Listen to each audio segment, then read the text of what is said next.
Bonjour à vous, comment vous allez chers internautes? Bienvenue sur la chaîne Mozart. Aujourd'hui nous allons vous présenter les 5 étapes pour faire une évaluation comparative des études hors Québec. Restez toujours branchés et connectés sur notre chaîne. Alors, avant de vous présenter ces 5 étapes, qu'est-ce qu'il faut savoir sur l'évaluation comparative des études effectuées hors du Québec? C'est un avis d'expert, tout simplement, qui est délivré par le ministère de l'Immigration et de la Francisation à titre indicatif seulement. C'est aussi une évaluation qui indique à quel repère scolaire et à quel domaine de formation peuvent être comparées les études effectuées à l'étranger. Et aussi, on peut aussi dire que cette évaluation, c'est une comparaison uniquement d'ordre général entre deux systèmes éducatifs officiels. Et pour terminer, l'évaluation comparative aussi est considérée comme même titre que les diplômes obtenus au Québec. Donc, notez bien, il est ni un diplôme, ni une équivalence de diplôme. Maintenant, vous allez voir au niveau du Québec qu'il y a plusieurs organismes de réglementation et des employeurs d'ailleurs qui utilisent cette évaluation comparative-là comme un outil de prise de décision. Donc, il faut noter que votre système et celui du système canadien québécois est très différent. Donc, cette évaluation vient ici aider le Québec à connaître, à avoir votre niveau dans le système éducatif. Donc pour ceux qui veulent par exemple faire des études au Québec, ils sont appelés par exemple à faire cette évaluation pour avoir leur niveau, pour avoir une évaluation de leur diplôme étranger à leur diplôme québécois.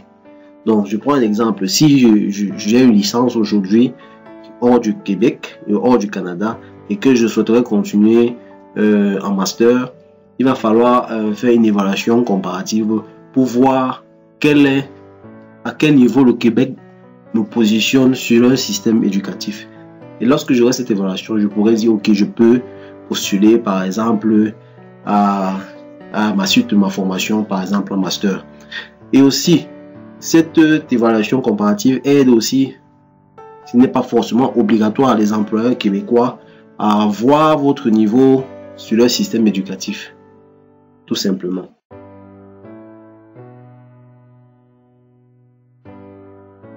Alors, la première étape consiste à remplir le formulaire de demande d'évaluation.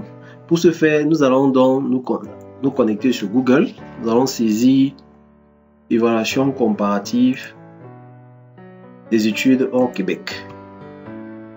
Ok, le premier lien, nous nous connectons et là, voici le document à télécharger. Demande d'évaluation comparative des études effectuées hors du Québec. C'est ce document que vous allez prendre pour remplir le formulaire et transmettre pour évaluation de vos diplômes. Après avoir téléchargé le document, le formulaire en question, je tiens à vous préciser qu'il faut vous rassurer que c'est bien effectivement le formulaire A0361F0 qui est le bon document. Alors, ce document est articulé sur trois pans, 3 parties. La première partie, c'est les renseignements généraux. Donc, ils vont vous relater ce que c'est que l'évaluation comparative, qu'est-ce qu'ils entendent par évaluation comparative, quelles sont les marches à suivre pour pouvoir soumettre cette demande une fois que vous l'avez rempli. La partie importante aussi, ils vous disent quels sont les documents qu'ils évaluent et quels sont les documents qu'ils n'évaluent pas pour précision. Donc cette partie renseignement est très primordiale pour vous. Il faut bien lire et comprendre. Et nous sommes là aussi pour égayer, pour attirer votre attention et vous aider à mieux faire pour qu'on ne rejette pas votre dossier. Et par la suite, il y a copie certifiée conforme à l'original. Qu'est-ce qu'ils entendent par copie certifiée conforme de l'original de vos documents que vous allez envoyer? Notez bien, il ne faut jamais envoyer vos originaux. Envoyez toujours les copies certifiées. Et dans cette rubrique-là, ils vont vous donner le lien de l'autorité compétente dans votre pays qui a autorité à pouvoir certifier vos documents. Donc, si vous partez certifier vos documents n'importe où, sachez qu'ils ne vont pas tenir compte de ça. Ils vont se référer à leur grille d'autorité compétente. Donc, vous allez cliquer sur ce lien pour avoir plus d'ample d'informations. L'autre rubrique aussi dans la partie renseignement, information d'ordre général, vous avez la traduction. Ils disent bien que pour ce qui est de la traduction, le seul langue reconnue pour eux, il y a deux langues, il y a le français ou l'anglais. Si vos documents sont en français ou en anglais, c'est bon, ils vont regarder. Maintenant, si vous avez un document qui est en arabe, qui est, je sais pas, qui a une langue qui est différente du français et de l'anglais, vous devez faire traduire ces documents-là et prendre l'original de la traduction complète qui doit être faite par un traducteur reconnu. Donc, c'est pas n'importe qui. Il y a des organismes qui sont habilités pour pouvoir faire des traductions des documents. Donc, ce serait très important aussi, un autre point aussi à prendre encore à considérer. Et après, nous allons dans le deuxième point du document de demande d'évaluation, qui est le remplissage du formulaire proprement dit. Donc, nous allons parcourir un peu, grosso modo, un peu le document pour que vous soyez un peu plus édifiés. Mais nous restons disponibles s'il y a des préoccupations par rapport à un certain nombre de champs que vous ne comprenez pas. Donc, sur la deuxième partie qui est le remplissage du formulaire, vous allez voir ici, on dit bien, c'est une partie qui est réservée au ministère, ne pas toucher, ne pas remplir. Il y a les renseignements sur, avez-vous déjà eu à demander une évaluation comparative? Nous sommes dans le cas d'espèce où vous êtes nouveau, vous n'avez jamais rempli ce document, vous allez mettre non. Maintenant, si dans le cas où vous avez eu à remplir une évaluation, on vous a fait une évaluation de vos différents diplômes, vous mettez oui. Si vous avez un master au jour d'aujourd'hui, vous voulez mettre à jour votre évaluation, vous allez renseigner votre ancien numéro de dossier pour qu'il puisse mettre à jour la mise à jour de votre master. Alors l'autre point aussi, on va brosser rapidement les renseignements sur votre identité, votre sexe, vous remplissez le nom de famille, ça c'est une rubrique pour vous identifier. Après, l'adresse de correspondance, ça c'est un point très important. Sachez que une fois que ils auront évalué vos diplômes, il va falloir qu'ils vous envoient les documents par boîte postale. Donc il faudrait que vous renseigniez votre boîte postale et votre courriel. Sachez que vous n'allez jamais échanger avec eux par téléphone. Généralement, c'est par boîte postale. Donc, s'il y a des mises à jour à faire, ils vont vous envoyer des informations par votre boîte postale. Donc, rassurez-vous que vous avez la bonne boîte postale parce que ils ne communiquent que par ce canal. Ok, l'autre point, c'est les renseignements sur vos études. Donc, vous allez commencer le renseignement sur vos études à partir du primaire, secondaire. C'est bien matérialisé là. Dans mon cas, par exemple, moi, j'ai simplement renseigné les informations sur... J'ai renseigné mon année en première où j'ai eu mon probatoire et le baccalauréat. Donc, j'ai mis l'attestation, mon relevé de notes de baccalauréat et mon diplôme de baccalauréat. J'ai renseigné juste deux champs. Donc, probatoire, ma classe de première et ma classe de terminale. En ce qui concerne les renseignements sur les études primaires et secondaires. Et maintenant, il y a un autre champ, une autre partie qui est renseignement post-secondaire. C'est le supérieur. Ici, j'ai renseigné ma licence, ma période de licence où j'ai obtenu ma licence. J'ai mis mon relevé de notes et mon diplôme de licence. Et mon master 1 et mon master 2, relevé du master 1, relevé du master 2. Et j'ai mis mon diplôme par la suite. Donc, ce sont ces informations-là, ces périodes d'études que vous devez renseigner. Donc, ne vous gênez pas. S'il y a des cases vides, vous laissez. Donc, tout simplement, vous remplissez comme ça se doit. Et si vous avez des difficultés, laissez-nous en commentaire. Nous allons vous accompagner. Par la suite, nous allons continuer protection sur les renseignements. Ici, c'est juste à titre indicatif. Il vous informe que les renseignements que vous portez sur ce document vont rester confidentiels. Et là, vraiment, sur ce point-là, les Canadiens sont vraiment, je vais dire qu'ils travaillent de façon vraiment confidentielle. Donc, soyez rassurés que vos informations ne seront jamais divulguées quelque part. C'est vraiment un point que j'ai apprécié chez eux. Protection sur les informations. Et après, nous avons la déclaration. Est-ce que...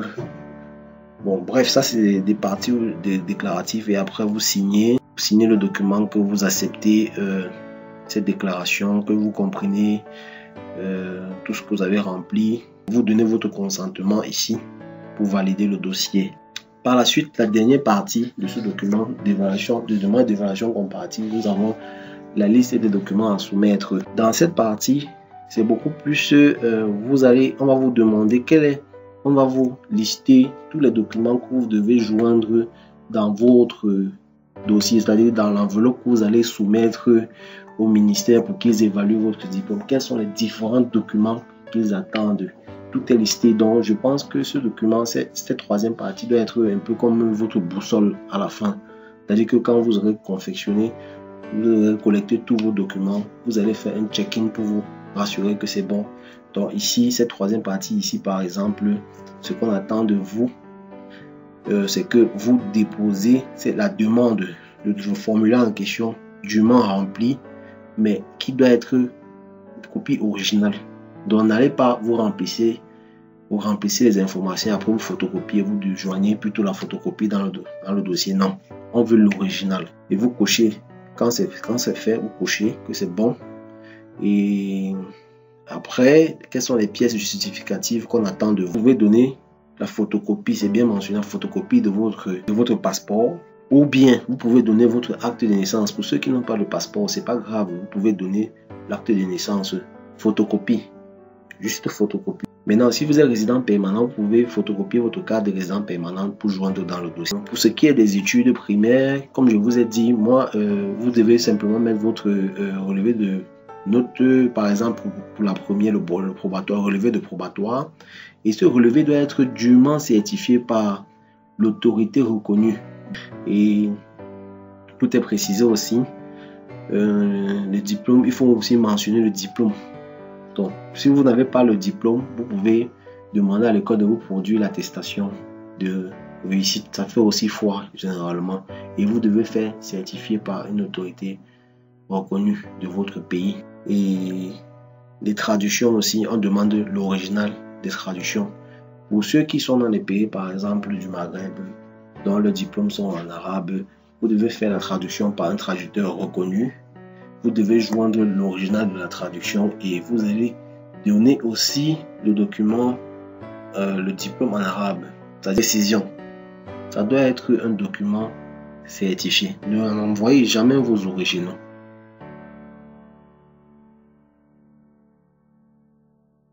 La deuxième étape consiste donc à joindre le paiement des frais exigés selon l'un des modes de paiement autorisés. Alors, en ce qui concerne le mode de paiement des frais exigés pour faire l'évaluation comparative, il y en a 6. Il y a le mode de paiement par carte de crédit. Et si vous voulez passer par ce mode, vous devez télécharger le formulaire. Il y a le mode de paiement chèque certifié. Il y a le mode de paiement traite bancaire tiré sur une banque canadienne. Chèque émise par un agent de change. Chèque d'une entreprise canadienne ou le mandat postal de Poste Canada. En ce qui concerne les frais d'évaluation comparative, il est plafonné à 121 $. Moi, ce que je vous recommande, ce qui a toujours bien marché, c'est de passer par le mode de paiement carte de crédit. Je vous le recommande parce que c'est le moyen le plus sûr, vraiment, pas de tracasserie. Donc, si vous voulez passer par ce mode de paiement, vous devez donc remplir ce formulaire, paiement par carte de crédit. Alors, pour remplir ce formulaire, on va vous demander la raison de la demande. Vous cochez évaluation comparative des études effectuées hors du Québec. L'autre chance est de renseigner le requérant principal, personne qui a fait la demande.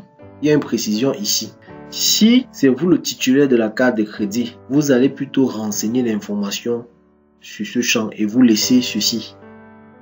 Si c'est par exemple votre oncle qui va faire le paiement, si c'est votre oncle qui doit utiliser sa carte de crédit pour qu'on puisse faire le paiement, vous devez plutôt mentionner votre nom, le requérant principal qui est vous, la personne à évaluer. vous renseignez votre nom tout simplement. Dans ce champ, vous mettez la date de naissance et vous mentionnez le nom de votre oncle plutôt vers le bas, vers autorisation, celui qui a la carte. Vous renseignez et lui, il doit signer. Donc vous devez donner ce document pour que lui, il signe. Et vous mettez le montant $121. Il signe. Il faut se rassurer qu'il est vraiment signé comme dans son compte bancaire, parce que ils vont vérifier toutes ces informations là. Et la carte de crédit, vous allez renseigner simplement le numéro de la carte, la date d'expiration, le code CVV et tout type de carte passée. Ils ont précisé la carte Visa, que ce soit les prépayés, que ce soit les visas débit, visa prépayé, Mastercard. Je vous recommande vivement de passer par là. Recommandation aussi de nos retours d'expérience. Il faut dire que une fois que vous allez soumettre, appliquer votre dossier pour évaluation, je vous recommande vivement de laisser de l'argent dans la carte à hauteur de $121.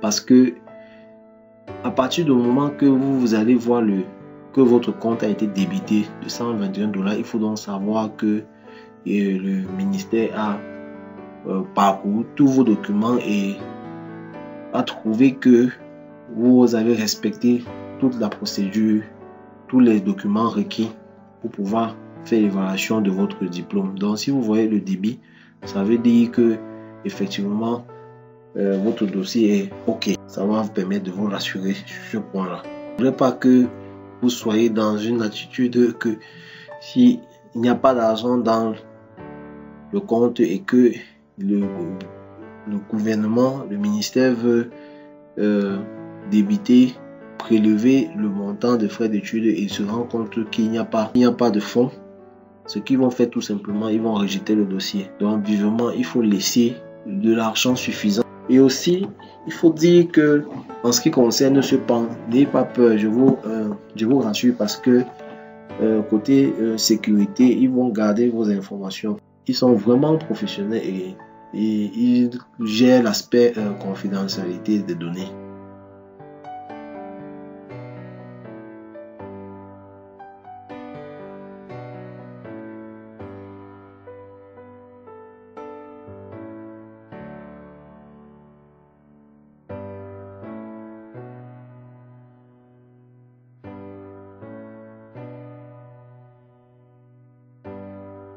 Vous devez poster votre demande d'évaluation à cette adresse, direction du registre de la francisation. Vous renseignez exactement les informations sur l'adresse du ministère de l'immigration qui s'occupe de l'évaluation du diplôme.